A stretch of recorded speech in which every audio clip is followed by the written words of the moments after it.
We are back here now on the show to talk about a couple of statements that I thought had some precedent here in the NFL in regards to some of the bigger topics and some of the bigger things that surrounded this offseason. Obviously, one of the biggest stories was Russell Wilson signing with the Pittsburgh Steelers, and after the fact that he did sign, some reports and some sources came out that said Cam Heyward and Mike Tomlin were some of the biggest contributors to getting Russell Wilson to sign in Pittsburgh. And this happened back in March when the reports came out about Mike Tomlin and Cam Heyward. But really, from that time up until now, Cam Heyward recently revealed that he actually had a little meeting, a long conversation really with Russell Wilson leading into him actually signing with the Pittsburgh Steelers that I thought was really interesting on how we broke it down, especially with all the context going around with Russell Wilson, how everything broke down in Denver, his relationship with Sean Payton. I thought what Cam Heyward said to him, some piece of advice, whether or not he was going to sign with Pittsburgh at that time, I think really helped him find a clearer picture for how to approach the rest of his career going forward. And I actually had the quote here pulled up to show you guys as well. Here's the advice that Cam Heyward gave to Russell Wilson. He said, "And then I came back to my room and me and Russ just talked for about 2 hours. We talked ball. I know he was having conversations with the Steelers. The main thing I told him was just, this isn't the place for glitz and glamour. It's not LA. It's not Atlanta. This is the place where the gladiators come." And he also pointed out after that statement that Russell Wilson was very receptive of this idea, very receptive of what Cam was trying to get across in his message to him and their conversation, what he was basically trying to say to Russell Wilson. And this quote was actually from Kay Adams and her conversation with Cam Heyward. So apart from almost this being taken as a slight warning, because obviously the rumors around that time were pretty strong with linking Russell Wilson to Pittsburgh, so this might be seen as a warning or just as a, I don't know another word to use other than warning, honestly, but with Russell Wilson and all the negative things that were being said about him, you could look at Cam Heyward's statement and say that he was almost, just foretelling Russ that you better act this way or else. That could be taken on how some people interpret this quote, this statement from Cam Heyward, but really at the end of the day, I think this was just more done so Russell could just really understand what he was stepping into in Pittsburgh, because Pittsburgh is not just another place like Cam Heyward referenced, like a Los Angeles or a Atlanta or these other places where,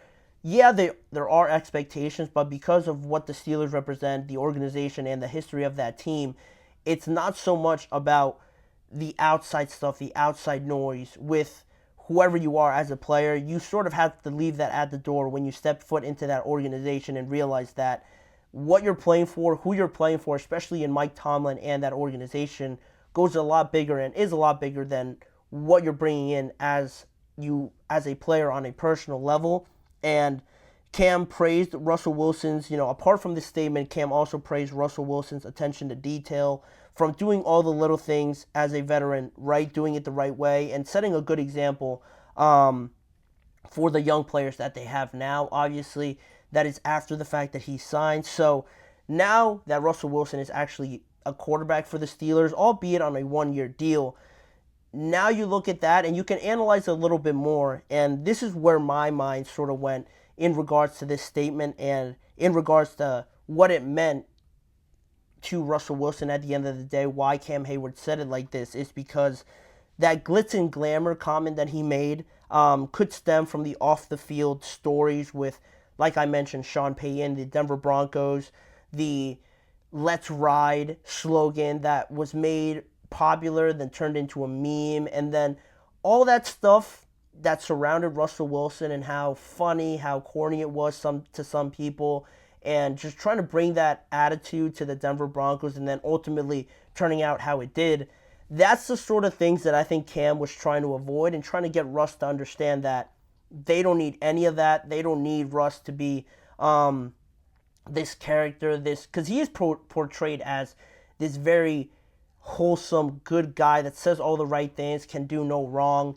can be a little bit corny, but Cam was really just trying to get the best version out of Russ in this statement and this piece of advice that he gave to Russell Wilson, because you could see how Cam would want to limit that stuff, because when Russell Wilson signed that massive deal with the Broncos, he was doing all that media stuff, and even Sean Payne, I think, pointed out at one point, he obviously didn't say it with the right tone or anything like that, and it came out a lot worse, but I think he mentioned it a while ago with Russell Wilson, that he doesn't have to be this poster child, this golden boy to the NFL, to how he is portrayed in the NFL. He doesn't have to be that. He almost, at least at that point, in Sean Payton's estimation, cared more about how he was viewed and how everything he said in media, he was almost like trying to be liked by everybody around the NFL and around NFL circles, in media especially. And Sean Payton really didn't like it, and of course he didn't say it the right way, I believe.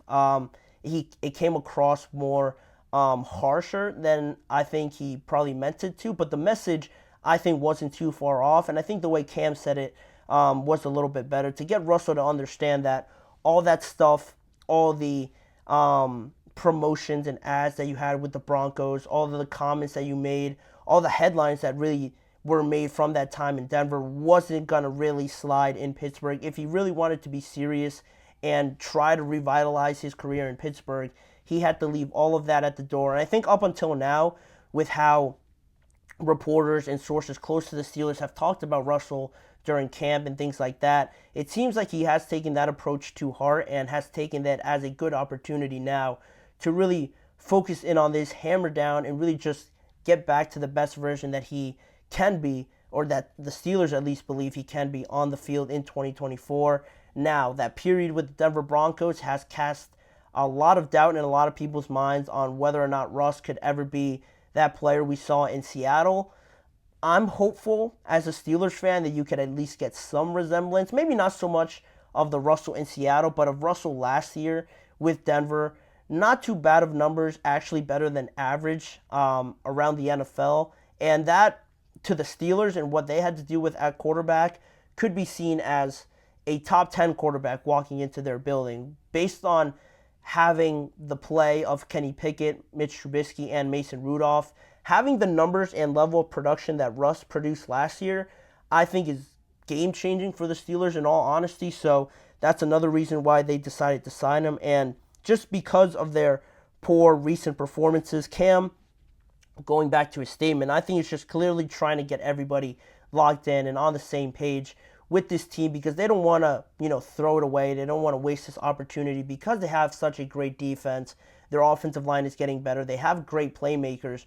Cam obviously notices that, and I think not just Cam, but everybody in that locker room is getting to a point where this playoff record, this playoff drought that they constantly get reminded of every year when they're in around the playoffs, or they're in the playoffs, or they're trying to get in the playoffs, is starting to, tick a lot of people off and annoy a lot of people in that locker room, because it's been almost 10 years since they've won a playoff game. So honestly, they're too good to have that record. They are too historic of an organization to have that record on their resume recently in the last few years. So that, to go along with what Cam said, I think that's the main message. And going back to yesterday's episode about Cam Heyward hating the fact that they were on Hard Knocks, I think all of that extra stuff Cam Heyward is not the biggest fan of.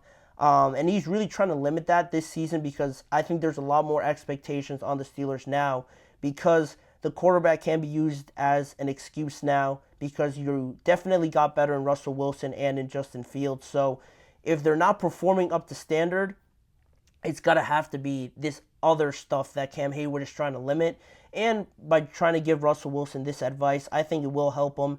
It will try to limit that during this 2024 season. But how they execute it and how they perform on the field is almost a completely different thing. But I am of the mindset that it will help if everybody is just locked in. And I think that's ultimately what Cam was trying to do. Get everybody on the same page. Get Russell to try and understand what their mindset is heading into 2024. Because it is a big year, I believe, for the Steelers.